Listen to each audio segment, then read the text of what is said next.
नमस्कार दोस्तों, आज हम पढ़ेंगे नाउन के प्रैक्टिस क्वेश्चंस जिसमें हम नाउन में जो रूल्स अप्लाई होते हैं साथ साथ उसको भी डिस्कस करेंगे। तो चलिए वीडियो को स्टार्ट करते हैं। My name is Amar Singh and I welcome you all to this channel non tech study.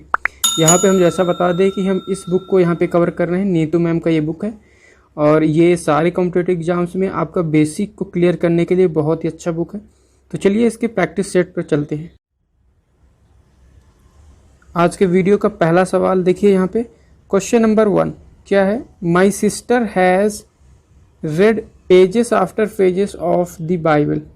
देखिए, जब भी आपको कोई दो नाउन को जोड़ना है किसी एक प्रीपोजिशन के बाद और दोनों सेम नाउन हो, अगर प्रीपोजिशन के साथ दोनों सेम नाउन को जब जोड़ते हैं तो ये जो नाउन होते हैं दोनों क्या होते हैं? सिंगुलर होते हैं। आप याद रखिए, ये दोनों नाउन सिंगुलर होते हैं। ठीक है, तो यहाँ पे देखिए ये पेजेस आफ्टर पेजेस लिखा है, तो यहाँ पे देखिए ये प्रीपोजिशन हो गया। तो जो ये नाउन लिखे हैं वो सिंगुलर होने चाहिए, यानी पेज आफ्टर पेज। ठीक है, तो ये हमारा करेक्ट आंसर होगा। तो ये फॉर्मेट आप याद रखिए। अगला क्वेश्चन देखिए। I went to the temple with my parents, aunts and cousin sister. आपको ये ध्यान रखना है कि जब हम कजन लिखते हैं तो कजन में सिस्टर भी आ जाते हैं, आपके ब्रदर भी आ जाते हैं। तो कभी भी आप उसको डिफाइन नहीं करना, आपको डिफाइन नहीं करना है कि वो ब्रदर है या सिस्टर। आप सिंपली वहाँ पे कजिन बस ही लिखेंगे। ठीक है, तो आपका आंसर यहाँ पे हो जाएगा my parents, aunts and cousins. ठीक है, यहाँ पे सिस्टर लिखने की जरूरत नहीं। अगला क्वेश्चन देखिए। He takes pain over his work. देखिए, एक पेन वर्ब की तरह होता है, तो पेन का मतलब होता है क्या? दर्द होना। लेकिन पेन यहाँ पे देखिए हम पेन का यूज किए हैं नाउन की तरह। ये हो गया हमारे पास वर्ब, तो वर्ब का ऑब्जेक्ट यहाँ पे क्या दिया है? नाउन। तो नाउन का यूज, नाउन की तरह अगर पेन का यूज करना है तो हम हमेशा वहाँ पे पेन से लिखते हैं। ठीक है, तो ये एक नाउन बन जाता है। पेन में अगर एस जोड़ देंगे तो ये नाउन बन जाता है। और इस पेन का मतलब होता है हार्ड वर्क करना, अथक प्रयास करना। तो यहाँ पे देखिए he takes pains over his work, मतलब उसने काम पे बहुत हार्ड वर्क किया। यहाँ पे ये मीनिंग होगा। ठीक है, चलिए बढ़ते हैं अगले सवाल पे। The manager put forward a number of criterions for the post. एक वर्ड होता है यहाँ पे क्राइटेरिया। आपने पढ़ा होगा कि ये क्राइटेरिया, क्राइटेरियन होता है, ये होता है सिंगुलर। लेकिन अगर हम इसका प्लूरल बनाते हैं तो यहाँ पे एस नहीं जोड़ते, यहाँ पे हो जाता है क्राइटेरिया। क्या हो जाता है यहाँ पे देखिए, ये हो जाता है क्राइटेरिया। ये इस वर्ड का क्या है? प्लूरल। तो यहाँ पे क्राइटेरियंस नहीं होगा, क्या होगा? क्राइटेरिया। ये यहाँ पे ए हो जाएगा। तो क्राइटेरिया आपका करेक्ट वर्ड होगा। ये एक नाउन की तरह काम लिया गया है। अगला क्वेश्चन देखिए।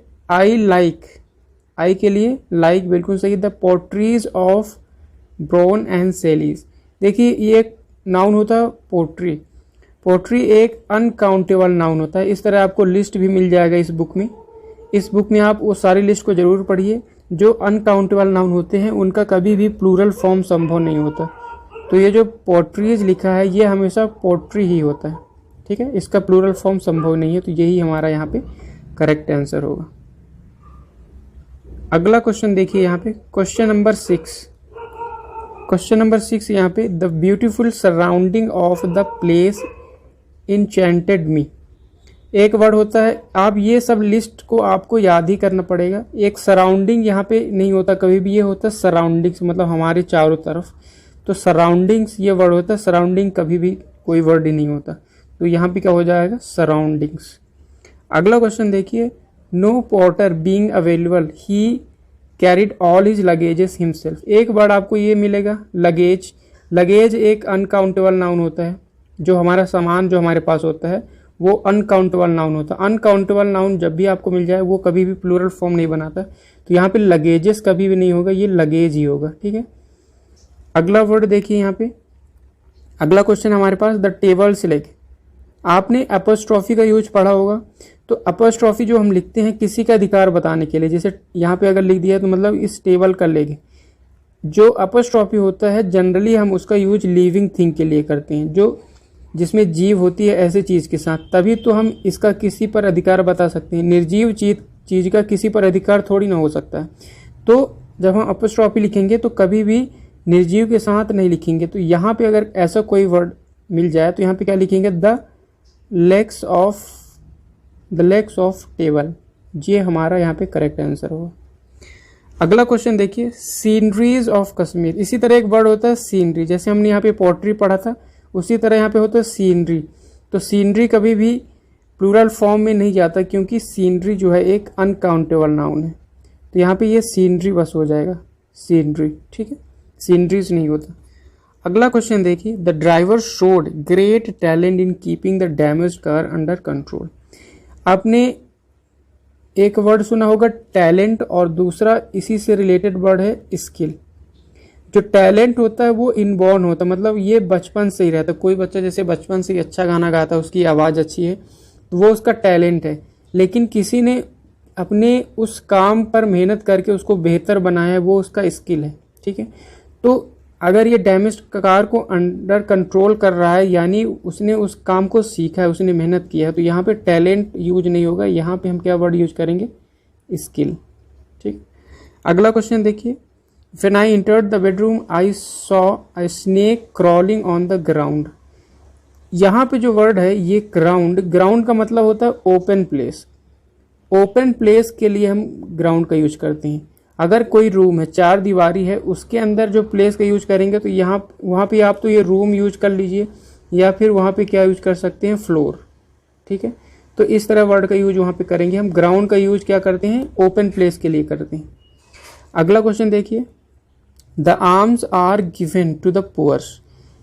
एक आपको ये रूल याद रखना है, ये रूल है आपका कि किसी भी एडजेक्टिव में अगर उसको आर्टिकल द के साथ जोड़ देते हैं तो ये पूरी कम्युनिटी को डिफाइन करता है। किसी भी एडजेक्टिव में आर्टिकल द को जोड़ देंगे तो वो उसकी पूरी कम्युनिटी को डिफाइन करता है। तो ये जो वर्ड बनेगा एक नाउन बनेगा और ये नाउन कैसा होगा, प्लूरल नाउन। जैसे हम बात करें पुअर, पुअर कैसा है, एडजेक्टिव है, तो अगर हम द पुअर लिख दें तो पूरे अंधे लोगों की बात हो गई, पूरे अंधे लोग, तो ये एक प्लूरल नाउन बनता है। तो इसमें हम यस या यस नहीं जोड़ सकते, ठीक है। तो ये ऑलरेडी एक प्लूरल नाउन बनता है। तो आप इस तरह वर्ड को याद रखिए। जैसे कोई भी एडजेक्टिव है, एडजेक्टिव में अगर हम आर्टिकल द को जोड़ेंगे, केवल द याद रखिए, यहाँ पे ए और एन नहीं होगा, केवल आर्टिकल द। तो अगर आर्टिकल द का यूज किया गया है तो वो प्लूरल नाउन ऑलरेडी बन जाता है। तो यहाँ पे देखिए टू द पुअर्स लिख दिया है। द पुअर जो होता है पहले से ही प्लूरल नाउन होता है, तो यहाँ पे एस लिखने की जरूरत नहीं है, द पुअर्स। अगला क्वेश्चन देखते हैं, question number 13, lasers are indispensable tools for the delicate eyes surgery. यहाँ पे देखिए द डेलिकेट आईज सर्जरी, जब हम एक कंपाउंड नाउन लिखते हैं, मतलब दो तीन नाउन को एक साथ जब लिखते हैं तो जो मेन नाउन होता है उसमें हम यस या ईएस जोड़ सकते हैं अगर प्लूरल बनाना है तो। उसके अलावा जो उसको बता रहा है, उस मेन नाउन को डिस्क्राइब कर रहा है, जनरली हम उसको क्या बोलेंगे, जो नाउन को डिस्क्राइब करता है उसको हम क्या बोलते हैं, एडजेक्टिव।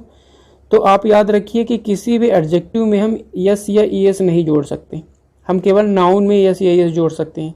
तो यहाँ पे देखिए जो सर्जरी हो गया हमारा मेन नाउन हो गया, किसकी सर्जरी, आई की सर्जरी। तो आई इसको डिफाइन कर रहा है, तो आई कैसा काम कर रहा है, एडजेक्टिव। अगर ये एडजेक्टिव काम कर रहा है तो यहाँ पे हम एस यहाँ पे नहीं जोड़ सकते, तो क्या हो जाएगा, द डेलिकेट आई सर्जरी। अगला क्वेश्चन देखिए, if you have a way with words, a good sense of design and administration ability, you may enjoy working in high pressure world of advertising. यहाँ पे देखिए इफ यू हैव, ये हो गया ये main verb, a way with words, a good sense of design and administration ability। यहाँ पे देखिए एडमिनिस्ट्रेशन ये क्या दे दिया है, नाउन, एबिलिटी भी क्या हो गया, नाउन, जबकि ये दोनों एक दूसरे के लिए नहीं बनाया गया है। तो अगर नाउन को कोई दूसरा वर्ड डिफाइन करता है तो वो केवल क्या हो सकता है, एडजेक्टिव। अगर किसी नाउन का एडजेक्टिव फॉर्म संभव हो तो वहाँ पे हम एडजेक्टिव लिखेंगे। तो एडमिनिस्ट्रेशन का एडजेक्टिव फॉर्म क्या होता है, एडमिनिस्ट्रेटिव, TIVE यहाँ पे हो जाएगा एडमिनिस्ट्रेटिव। तो यहाँ पे हम क्या लिख देंगे, एडमिनिस्ट्रेटिव। अगला क्वेश्चन देखिए, last week sharp hike in the wholesale price of beef is a strong indication for higher meat cost to come. देखिए जो कॉस्ट होता है COST, इसी तरह और सारे वर्ड हैं, एक हो गया फिल्थ हो गया, एक हो गया मनी हो गया, एक हो गया इलेक्ट्रिसिटी हो गया, इस तरह कई सारे वर्ड इस बुक में दिया है। तो ये सब अनकाउंटेबल नाउन होते हैं। तो अनकाउंटेबल नाउन में कभी भी हम एस या एस नहीं जोड़ सकते, तो यहाँ पे क्या हो जाएगा, कॉस्ट टू कम। अगला क्वेश्चन देखिए, whenever he goes to Mumbai, whenever he goes to Mumbai, तो ये हो गया एक conjunction. He stays in 5 star hotel, तो देखिए ये एक क्लॉज हो गया, ये दूसरा क्लॉज हो गया, एक दो क्लॉज को जोड़ने के लिए एक कंजक्शन, बिल्कुल सही है। यहाँ पे देखिए 5 स्टार्स होटल, एक होटल है कैसा है 5 स्टार, यानी इस होटल की ये जो है विशेषता बता रहा है, यानी जो 5 स्टार है वो क्या हो गया एडजेक्टिव। हमने क्या सीखा कि कोई भी एडजेक्टिव एस या एस नहीं जोड़ते, तो ये जो एस इसको हम कट कर देंगे, तो 5 स्टार होटल्स हमारा करेक्ट आंसर होगा। अगला क्वेश्चन देखिए, question number 17, the company has ordered some new equipment. इसी सीरीज में आप याद रखिए जो इक्विपमेंट होता है वो भी एक अनकाउंटेबल नाउन होता है, तो यहाँ पे हम एस इसका हटा देंगे, तो इक्विपमेंट बस होगा। चाहे ये बहुत सारे हों, लेकिन हम यहाँ पे अनकाउंटेबल नाउन में कभी भी एस या ई एस नहीं जोड़ते। अगला क्वेश्चन देखिए, a strong breeze blew his cap of.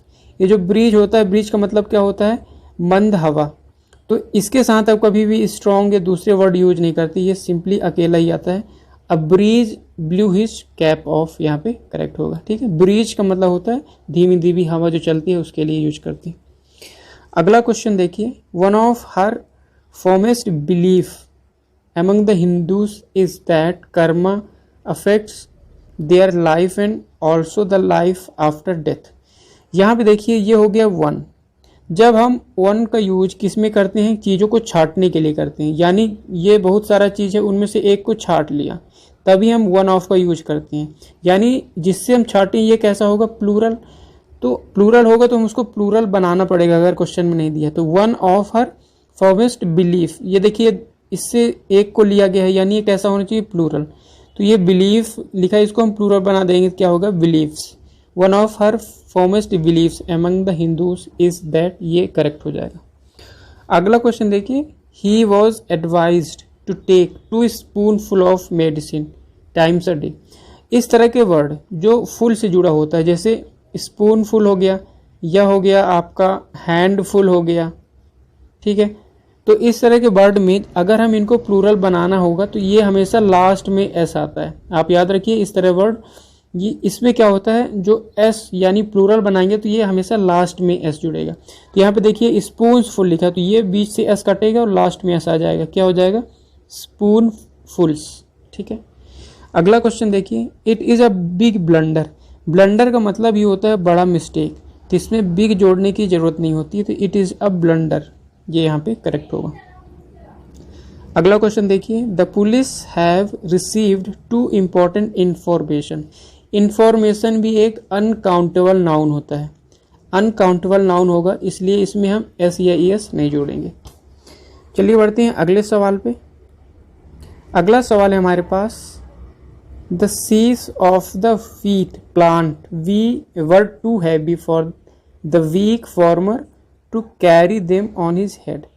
तो ये जो व्हीट के लिए ये सीफ होता है, इसका प्लूरल ये नहीं होता है, इस वर्ड का जो प्लूरल बनेगा वो होगा सीफ्स, एफ को हटा के वी ई एस जोड़ेंगे, ये वाला वर्ड। तो याद रखिए कई सारे वर्ड भी इसमें गिवन है जिसका सिंगुलर टू प्लूरल कैसे बनता है वो सब दिया हुआ है। चलिए बढ़ते हैं अगले सवाल पे। The population of India is divided into 2 classes, haves and haves not. देखिए यहाँ पे जो ये हैव है और ये हैव्स नॉट है, इसका मतलब होता है ये हो गया रिच के लिए, और हैव नॉट किसके लिए होता है पुअर के लिए। तो यहाँ पे जब रिच को डिफाइन करेंगे तो हैव से लिखेंगे, बिल्कुल सही, लेकिन जब हम पुअर को डिफाइन करते हैं तो हैव से नॉट नहीं होता, यहाँ पे वाला वर्ड यूज करेंगे हम हैव नॉट्स।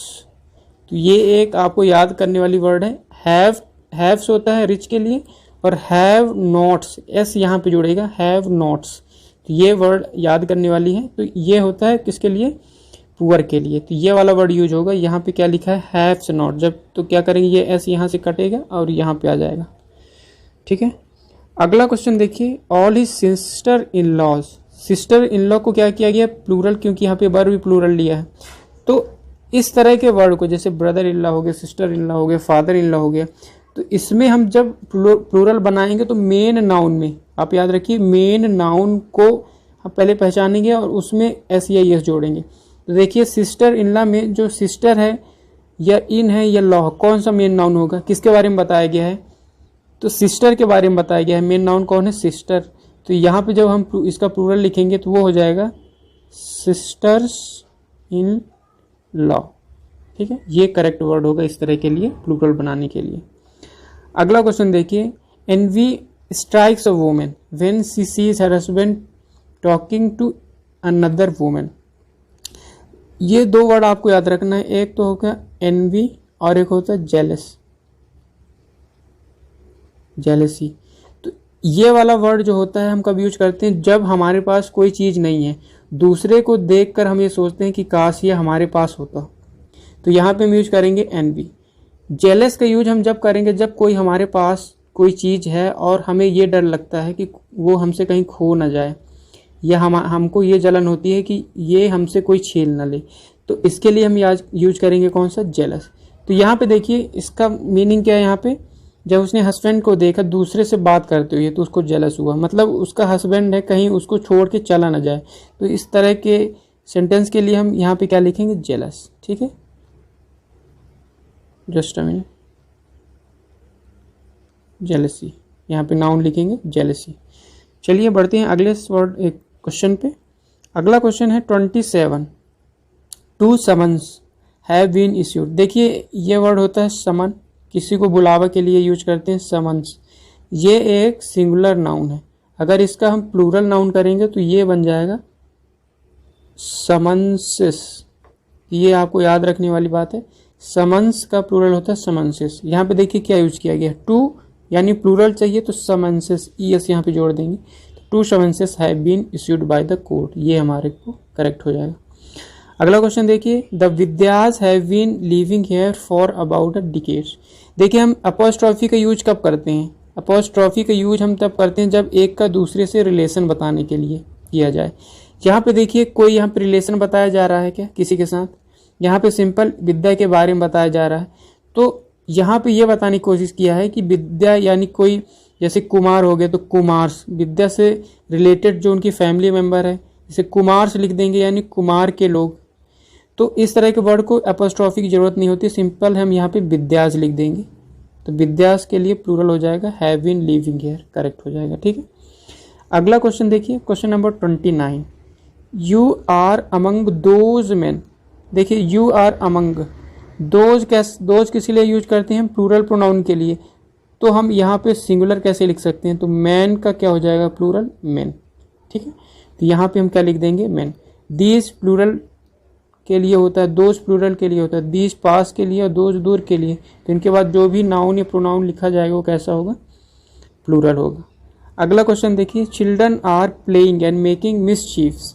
ये जो मिसचीफ होता है, मिसचीफ एक कैसा वर्ड होता है? अनकाउंटेबल नाउन, अनकाउंटेबल नाउन होता है। ठीक है, याद रखिए।